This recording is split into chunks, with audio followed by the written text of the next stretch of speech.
Hello children. तो हम लोग देख रहे थे पिछले लेक्चर में फोटो इलेक्ट्रिक इफ़ेक्ट पढ़ रहे थे और फोटो इलेक्ट्रिक इफ़ेक्ट का हमने पढ़ा था। जो लास्ट टॉपिक देखे थे आप लोग, उसमें हम देखे थे कुछ न्यूमेरिकल्स था। उसी पे बेस्ड आज जो हम पढ़ाने जा रहे हैं आप लोग को, उसका नाम है फोटो सेल। तो आज जो हम पढ़ाने जा रहे हैं उसका नाम है फोटो सेल, और फोटो सेल को हम लिखा photo cell,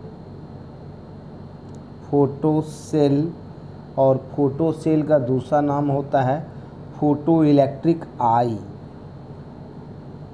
photo electric eye and it is also called photo electric eye. और फोटो सेल जो होता है, फोटो सेल होता है मेरा, it is a device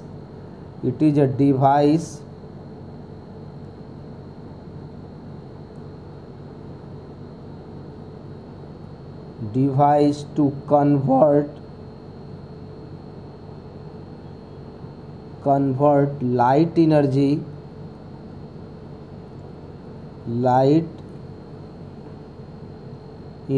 into electrical energy।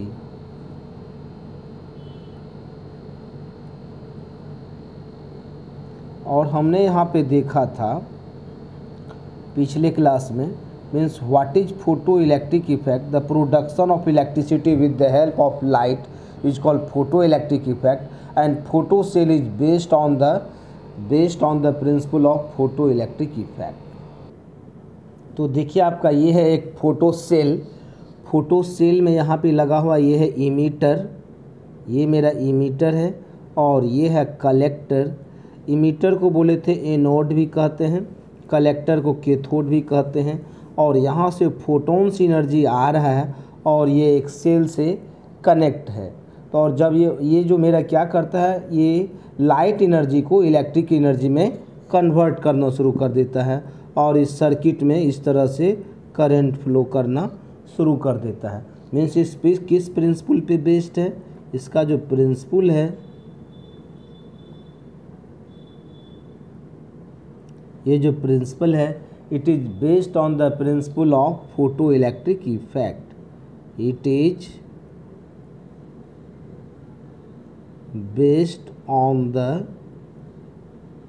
Principle of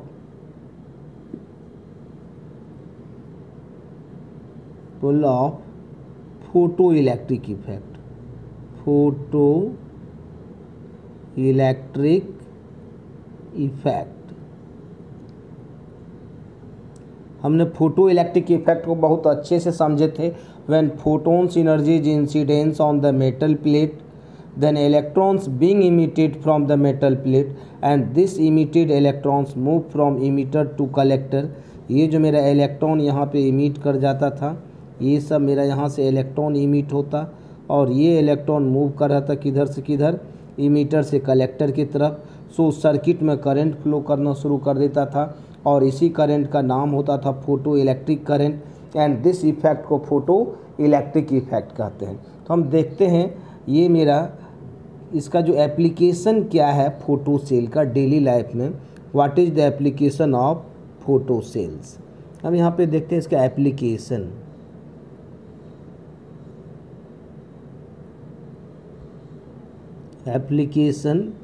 of photo cells in daily life. First number में हम इसको यूज करते हैं इन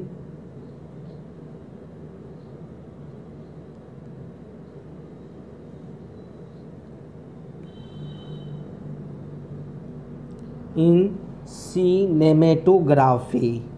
सेकेंड नंबर हम इसको यूज करते हैं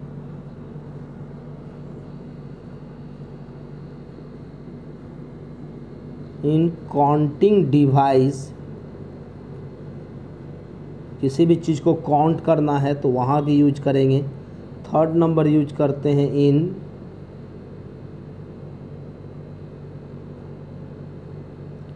बर्गलर्स अलार्म में यूज करते हैं। नंबर 4 में इसको यूज हम करते हैं इन फायर अलार्म हम लगा देते हैं। अगर कहीं भी आग लगने वाला हो तो पहले ये बजना शुरू कर देगा। फिफ्थ में यूज करते हैं इन photographic camera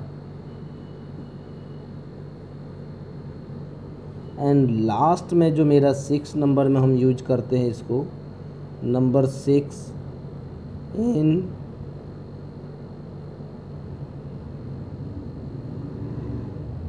automatic control of street light system, इसको हम यहाँ पे यूज करते हैं। तो चलते हैं नेक्स्ट। तो आपका ये टॉपिक कंप्लीट होता है यहाँ पे। नेक्स्ट देखते हैं हम वेव नेचर ऑफ मैटर। अब यहाँ पे हम देखते हैं वेव नेचर ऑफ मैटर। और वेव नेचर ऑफ मैटर को जो सबसे फर्स्ट साइंटिस्ट बताए थे उसका नाम था डी ब्रॉगली। और डी ब्रॉगली बोले थे every moving particle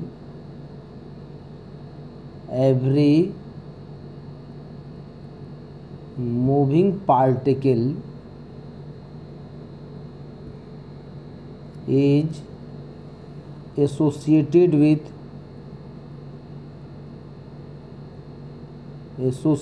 with wave।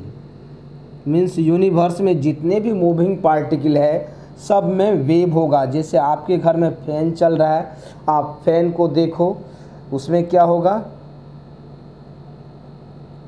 उसमें भी क्या होगा, वेव का फॉर्मेशन हो रहा होगा। कोई भी पार्टिकल मूव करता है तो उसमें वेव भी होता है। मीन्स पार्टिकल जो होता है दोनों नेचर बिहेव करता है। कोई भी मूविंग ऑब्जेक्ट पार्टिकल नेचर भी बिहेव करेगा और वेव नेचर भी बिहेव करता है। और इसी को हम कहते हैं ड्यूअल नेचर। और इस ड्यूअल नेचर के बारे में सबसे पहले जो साइंटिस्ट बताए थे उसका नाम था डी ब्रॉगली। और डी ब्रॉगली बोले थे अगर जब ये कोई भी पार्टिकल है इसका ये इनिशियल वेलोसिटी 0 है और ये पार्टिकल मूव करते करते इस पॉइंट पे इसका अगर वेलोसिटी मैक्सिमम हो जा रहा है और यहाँ पे फिर फाइनल वेलोसिटी 0 होता है तो इसमें जो वेव का फॉर्मेशन होगा इस तरह से होगा और यहाँ पर आकर के वेलोसिटी मैक्सिमम, फिर ये धीरे धीरे ये रेस्ट में आ जाता है। अगर कोई भी पार्टिकल कांस्टेंट वेलोसिटी से मूव कर रहा है उसमें जो वेव का फॉर्मेशन होगा अगर पार्टिकल का वेलोसिटी कांस्टेंट है तो उसमें जो वेव का फॉर्मेशन होगा इस तरह से वेव का फॉर्मेशन होगा। मीन्स कोई भी मूविंग पार्टिकल में वेव होगा।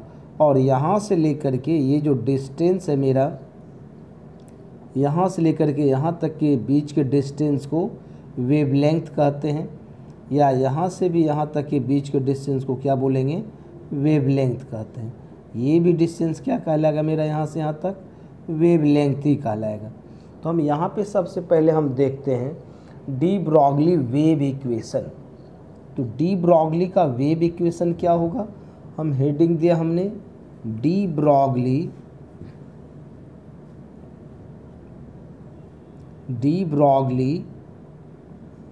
Wave equation. और डी ब्रॉगली वेव इक्वेशन हम देखते हैं सबसे पहले। अब यहाँ तक क्लियर है आप लोग का, हम बता रहे हैं डी ब्रॉगली का वेव इक्वेशन क्या होगा। हमने लिट कर लिया फ्रॉम प्लांक्स क्वांटम थ्योरी से क्या लिख सकते हैं एनर्जी का equation, from Planck's quantum theory E equal to मेरा इक्वेशन होगा एच न्यू, या इसी को हम लिखते हैं h c by lambda. Clear है, दिस इज इक्वेशन 1।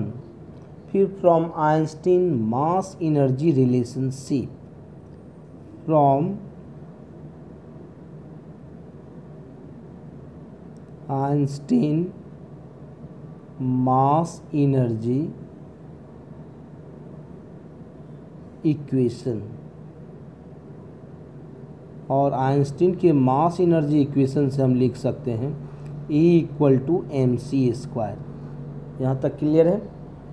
अब फ्रॉम इक्वेशन 1 और 2 को अगर हम इक्वेट करते हैं, दोनों इक्वेशन को इक्वेट करेंगे तो मेरा क्या आएगा, mc² आ जाएगा hc/λ, और यहाँ से एक cc कैंसिल, ये मेरा हो गया mc = h/λ। mc को p लिख सकते हैं, p = h/λ। सो लैम्डा इक्वेशन होगा मेरा h/p। This is the equation of de Broglie wavelength. अगर यहाँ पे बोले अगर ये कोई भी पार्टिकल है और इस पार्टिकल का मास m है, ये v वेलोसिटी से मूव कर रहा है, तो इसमें जो वेव का फॉर्मेशन होगा, अब इसका अगर हम इक्वेशन लिखेंगे इसी बेसिस पे, तो लैम्डा = हम इक्वेशन लिखेंगे h/p, and this h/p is also written as h/mv. This equation is called de Broglie wave equation। Clear है यहाँ तक। चलते हैं नेक्स्ट क्या होगा। हम यहाँ पे क्या देख रहे हैं, यहाँ पे देख रहे हैं हम लैम्डा जो है मेरा इन्वर्सली प्रोपोर्शनल है मोमेंटम का। अगर हम मोमेंटम को इंक्रीज करवाते हैं तो वेव लेंथ क्या होगा मेरा, डिक्रीज करेगा। अब मोमेंटम का इक्वेशन काइनेटिक एनर्जी के टर्म में क्या होगा हम देखते हैं यहाँ पे। अब देखो अभी हमने पढ़ा लैम्डा = h/p, इसका नाम हमने ले लिया इक्वेशन 3। अब यहाँ पे देखते हैं हम काइनेटिक एनर्जी का इक्वेशन हम जानते हैं हाफ mv², और इसको हमने किया m से ऊपर भी मल्टीप्लाई कर दिया, m²v² हो जाएगा, और m से नीचे भी मल्टीप्लाई कर दिया तो 2m हो जाएगा, और ये इक्वेशन हो जाएगा मेरा p²/2m। सो p = हम लिख सकते हैं √2mke काइनेटिक एनर्जी। क्लियर है, √2mke। मेरा इक्वेशन जो आएगा मेरा फ्रॉम इक्वेशन 3 से हम लिख सकते हैं लैम्डा = h/√2mke। इस फॉर्म में भी इक्वेशन चलेगा मेरा। क्लियर है यहाँ तक। देखते हैं नेक्स्ट क्या है। अब हमको निकालना है, यहाँ पे एक क्वेश्चन आता है एग्जाम में, क्वेश्चन आता है de Broglie wavelength of an electron, find an expression of de Broglie wavelength of an electron. हम यहाँ पे निकालते हैं डी ब्रॉगली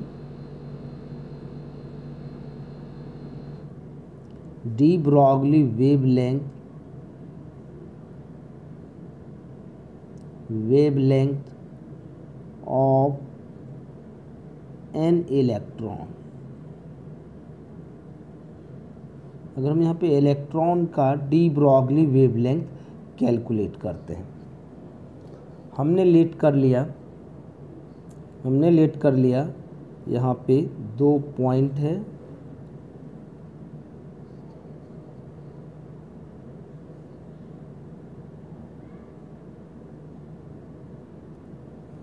और यहाँ जो है मेरा ये पॉइंट ए है और ये पॉइंट बी है। क्लियर है, दोनों पॉइंट के बीच का पोटेंशियल डिफरेंस भी है, और यहाँ से एक इलेक्ट्रॉन मूव कर रहा है v वेलोसिटी से, और जिस इलेक्ट्रॉन का मास m है, तो हमने यहाँ पे लेट कर लिया, let m = mass of electron,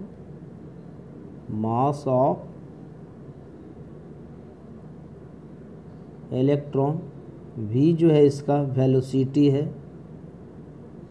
velocity, and ये जो स्मॉल v से इस तरह से डिनोट किया हमने इस v को, और ये जो कैपिटल V है ये पोटेंशियल डिफरेंस है।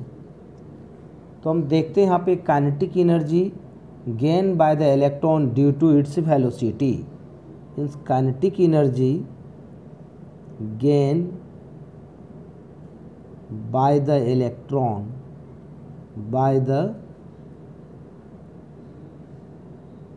electron due to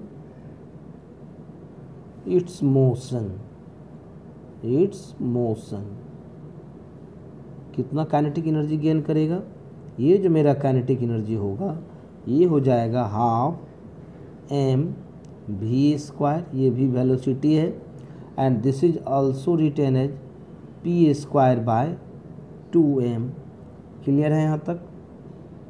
ये मेरा हो जाएगा पी स्क्वायर बाय 2m। इसका हमने ले लिया इक्वेशन 1। अब हम निकाल लेते हैं work done on the electron. तो work done on the electron जो होगा मेरा E इंटू वी होगा, means this work done is equal to kinetic energy, and this kinetic energy is equal to E into V. और ये मेरा E जो है इलेक्ट्रॉनिक चार्ज है और V जो है मेरा पोटेंशियल है। इसका नाम हमने ले लिया इक्वेशन 2। अब from equation 1 and 2 we get p square by 2m का जो वैल्यू आएगा E इंटू वी आएगा। सो P इक्वल टू हो जाएगा मेरा √2mEV। क्लियर है यहाँ तक? ये मोमेंटम निकल गया, एंड वी नो दैट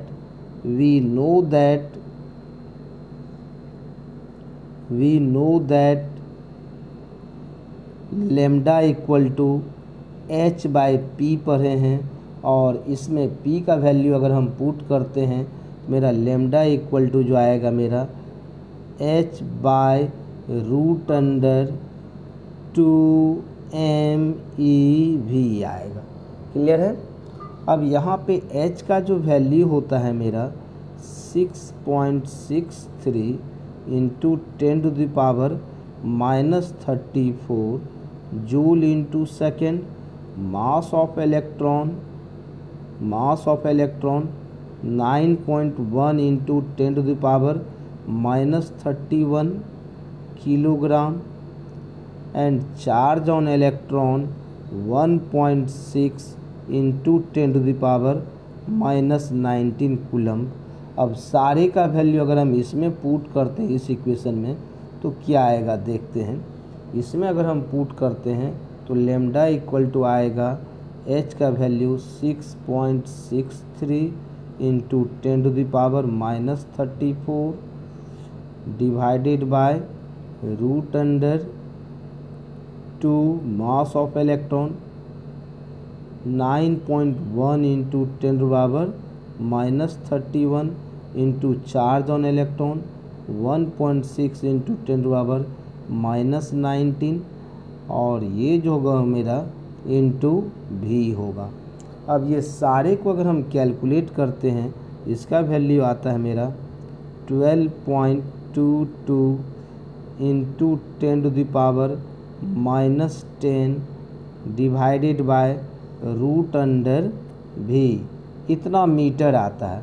अगर इसका वैल्यू हम एंगस्ट्रॉम में कन्वर्ट कर दें तो ये आ जाएगा मेरा lambda equal to 12.22 by √v angstrom.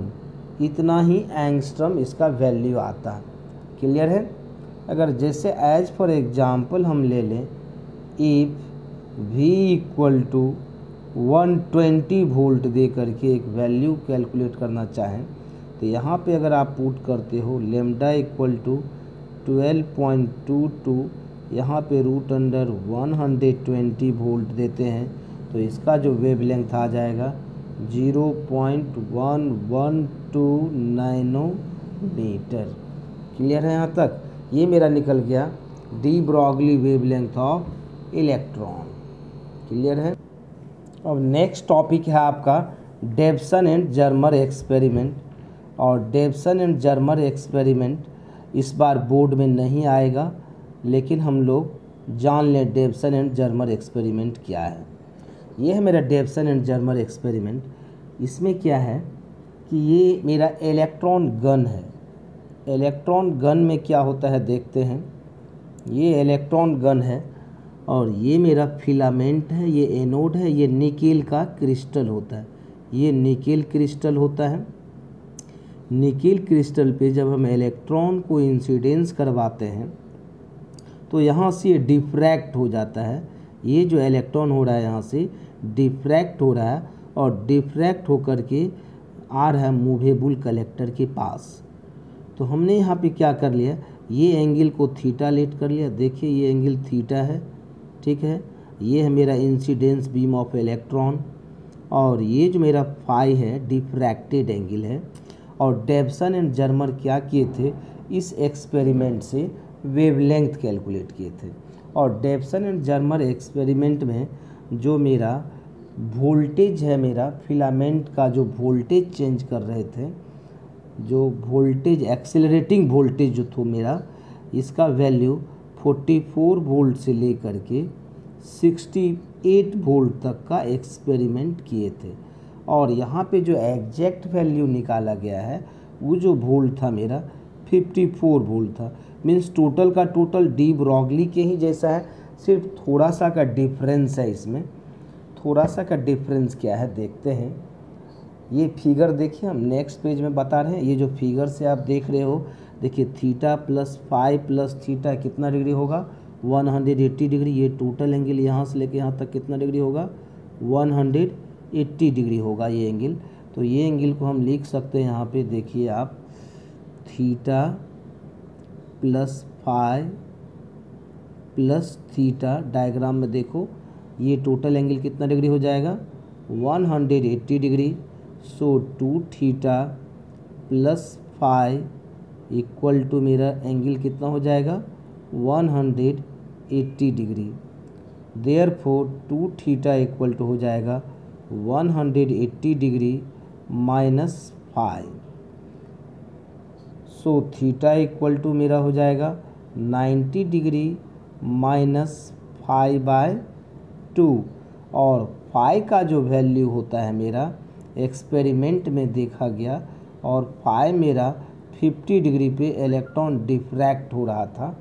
तो अगर फाई का वैल्यू 50 डिग्री यहाँ पे लिखते हैं तो थीटा इक्वल टू मेरा कैलकुलेट हो जाएगा 90 डिग्री माइनस 50 डिग्री बाय 2। इसको अगर हम सॉल्व करते हैं तो ये आएगा मेरा 65 डिग्री। तो याद रखोगे आप, ये जो एंगल का वैल्यू आएगा मेरा दिस थीटा जो यहाँ से कैलकुलेट होगा, ये थीटा मेरा कितना डिग्री आएगा, 65 डिग्री। चलते हैं आगे। और इस एक्सपेरिमेंट में क्या हुआ, ये जो मेरा निकेल का जो क्रिस्टल होता है, ये जो यहाँ पे लगा हुआ था मेरा निकेल का ये क्रिस्टल, और निकेल क्रिस्टल में जो उसमें जो एटम्स होते हैं, उसके अंदर जो बहुत सारा एटम्स होता था, उसके बीच का जो डिस्टेंस होता है वो डिस्टेंस होता है 0.914 एंगस्ट्रम। ठीक है। तो फ्रॉम द ब्रैग्स लॉ कहता है, ब्रैग्स लॉ से हम लिख सकते हैं 2D। ब्रैग्स लॉ से लिखाएगा कि आप देखो, मीन्स 2D साइन थीटा, जो थीटा का वैल्यू वहाँ पर कैलकुलेट हुआ है ये लैम्डा होता है, ये वेव लेंथ हो जाएगा। सो लैम्डा इक्वल टू 2, और ये D का जो वैल्यू है मेरा 0, ये 9 लिखा हुआ है यहाँ पे, 0.914 इंटू साइन 65 डिग्री, और साइन 65 डिग्री का वैल्यू हो जाएगा आपका 0.906। तो इसका वैल्यू आएगा 0.906 0.906। जब हम इसको कैलकुलेट किया तो कैलकुलेट होकर के आ गया 1.65 एंगस्ट्रम। क्लियर है यहाँ तक? तो डी ब्रॉगली वेवलेंथ में अगर हम यहाँ पे देख रहे हैं, ये जो लेमडा का वैल्यू था मेरा, लेमडा इक्वल टू h/mv जो हम कैलकुलेट किए थे, मीन्स 12.22 डिवाइडेड बाय √54, इसका वैल्यू आया है मेरा 1.66। सो लेमडा जो मेरा निकला है 1.66 एंगस्ट्रम। तो आप देखो यहाँ भी 1.66 एंगस्ट्रम, अगर हम ब्रैग्स लॉ से निकाले थे उससे भी कितना आया था मेरा, लेमडा का वैल्यू वहाँ पे कितना आया था 1.65 एंगस्ट्रम। मीन्स अप्रॉक्स दोनों वैल्यू सेम है। और इस एक्सपेरिमेंट से डेप्सन एंड जर्मर जो थे इलेक्ट्रॉन का वेवलेंथ कैलकुलेट किए थे। तो आज के लिए इतना ही, फिर मिलते हैं नेक्स्ट वीडियो में, बहुत सारे इस पे बेस्ड न्यूमेरिकल्स लेकर के आएंगे। तो थैंक यू।